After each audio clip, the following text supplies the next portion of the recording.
திருப்பூர் மாவட்டம் பல்லடம் திருச்சி கோவை தேசிய நெடுஞ்சாலை கொசவம்பாளையம் சாலை பிரிவு பகுதியில் பல்லடம் காங்கிரஸ் கட்சியினர் நகர தலைவர் ஈஸ்வரமூர்த்தி தலைமையில் மறியலில் ஈடுபட்டனர்.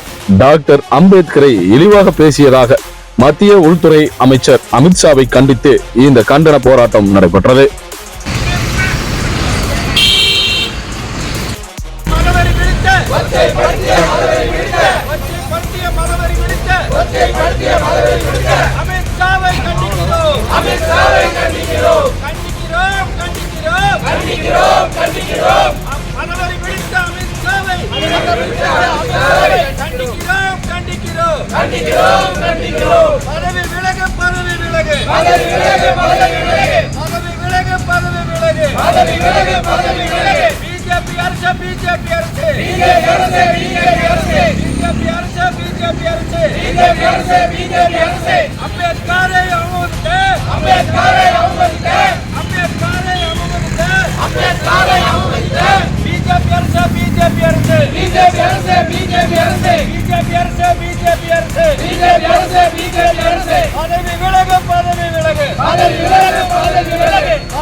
நீங்கள் பார்த்துக் கொண்டிருப்பது